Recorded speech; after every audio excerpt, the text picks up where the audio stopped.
1월 19일 어제 헌정사상 최초로 헌법과 법치주의에 따라 현직 대통령이 구속되었습니다. 너무도 마음이 무겁고 안타까운 날이었습니다. 같은 날 윤 대통령의 일부 지지자들이 서울 서부지방법원에 난입해서 영장 발부 판사를 찾는다며 폭력 행위를 자행하며 법치주의를 유린했습니다. 이러한 폭동이 21세기 대한민국에서 벌어졌다는 사실이 믿기지 않습니다.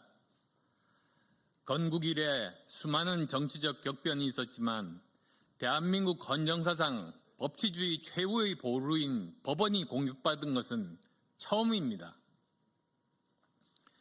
대통령과 야당 대표의 운명이 법원과 헌법재판소에 걸려있는 현실에서 사법부 판결마저 부정된다면 대한민국 헌정질서는 유지될 수 없습니다. 지금 대한민국은 행정부, 입법부, 사법부 모두 사상 초유의 법치주의의 위기, 자유민주주의 헌정질서의 위기를 맞았습니다.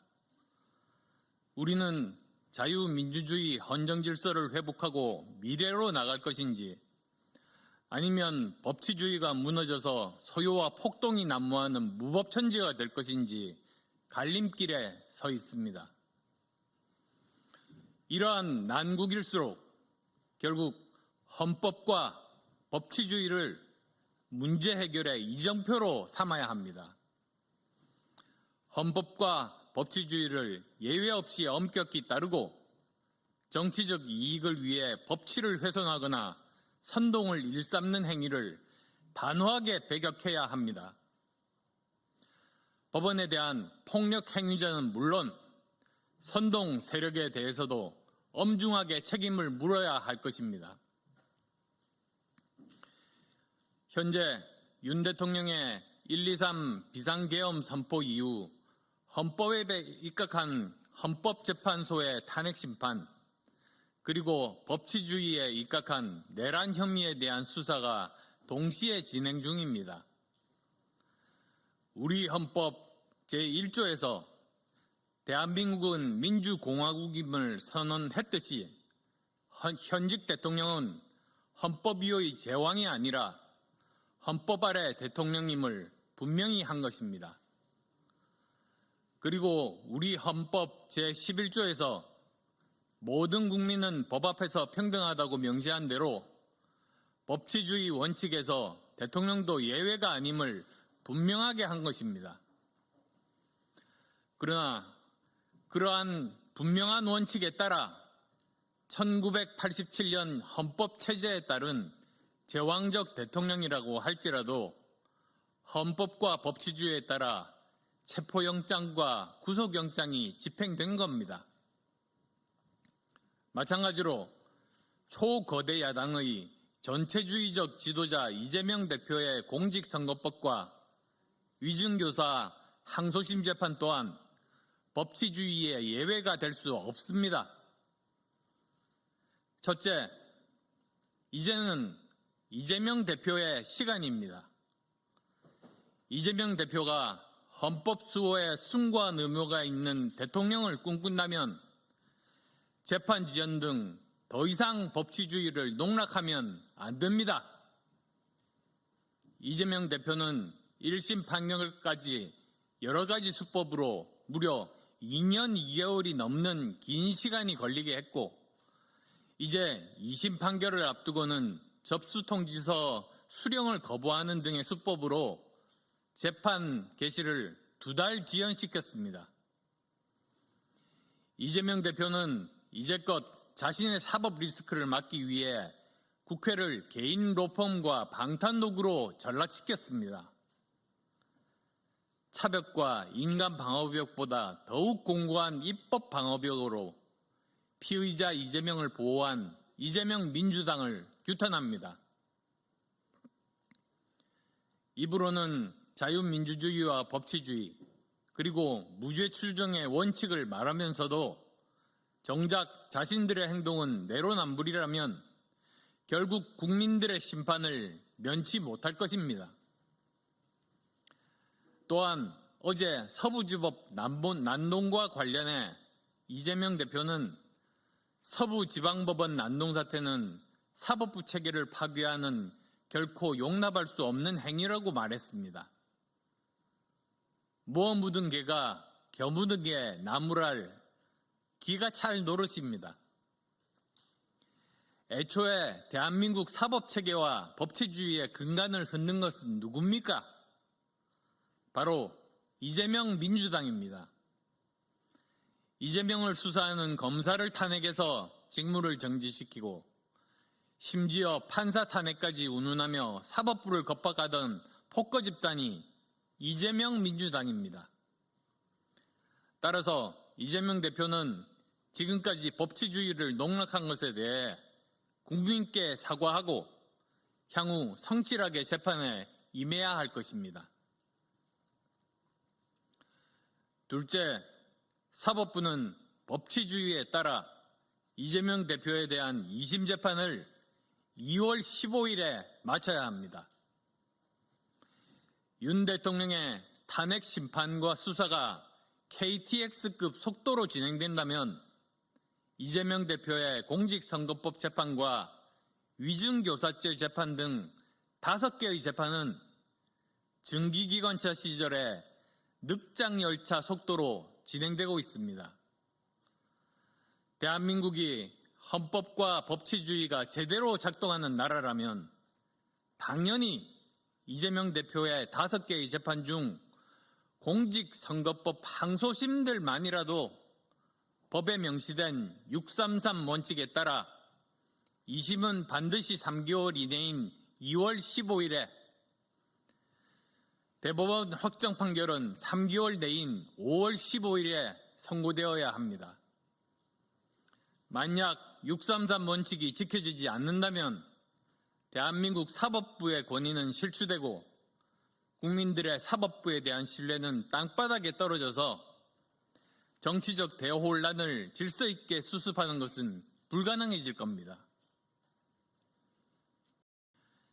셋째, 국난의 시대를 극복하기 위해서는 헌법과 법치주의를 붕괴시키는 일체의 혐오 정치를 중단하고 우리 모두 국민 통합에 나서야 합니다.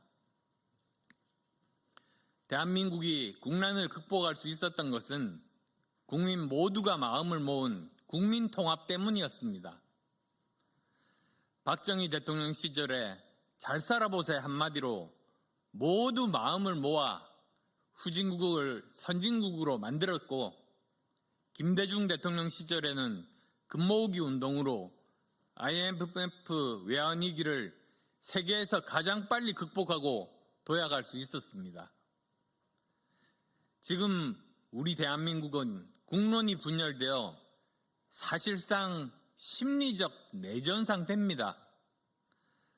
지금부터라도 헌법과 법치주의에 따라 수사는 수사기관에, 탄핵심판은 헌법재판소에 맡기고 정치권은 국정안정과 민생경제에 전력을 다해야 합니다.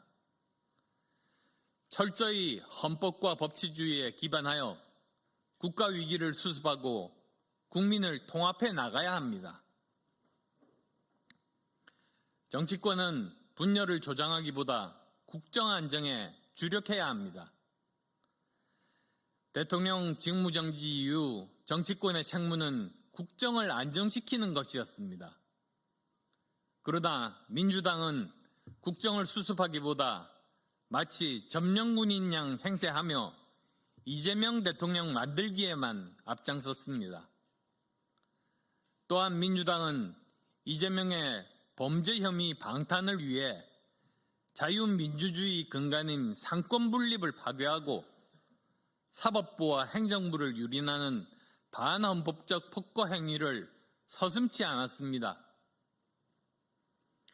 검사, 감사원장에 이어서 29번째로 한덕수 총리까지 탄핵했으며 최상목 대행도 탄핵 카드를 만지작거리고 있습니다. 과도한 입법 권력으로 행정부와 사법부를 마비 상태로 몰아넣고 민주주의의 가장 기본 원칙인 삼권 분립을 파괴하고 있는 겁니다. 급기야 일반 국민의 카톡까지 처벌하겠다고 겁박하고 있습니다. 대통령 사형 운운하며 비아냥거리고 총을 맞고서라도 대통령을 체포하려고 하며 오히려 상대를 자극했습니다. 민주당은 이 같은 오만과 분열의 폭주를 즉각 중단해야 합니다. 국민의힘도 이번 법원 판결에 승복하고 폭동을 일으킨 일부 과격 세력과 단호히 절연함으로써 보수의 가치를 지켜내야만 합니다. 이제 수사는 수사기관에, 탄핵 심판은 헌법재판소에 맡기고 정치권은 오로지 국정을 수습하는 데 매진해야만 합니다. 윤석열 대통령께도 말씀드립니다. 구속은 되었지만 여전히 국민을 대표하는 대통령이시며 헌법을 수호하실 책임이 있습니다. 국정 안정을 갈망하는 국민의 바람을 헤아려 주시는 한편 지지자들이 냉정을 잃지 않도록 이끌어 주시기를 간곡하게 부탁드립니다. 지금 우리 대한민국은 민주공화국 헌정질서는 물론 정치, 경제, 외교, 안보의 현실 모두 총체적 위기입니다. 국가의 위기와 사회정치적 혼란이 극심할수록 대한민국의 이정표인 헌법과 법치주의에 따라 법적, 절차적 정당성 확보에 철저해야 하며 자기에게 주어진 소명에 충실하고 최선을 다해야만 합니다. 저는 헌법과 법치주의를 무너뜨리려는 그 어떤 시도에 대해서도 단호하게 싸울 것이며 반드시 대한민국의 헌정질서와 민주주의를 지켜낼 것입니다. 감사합니다.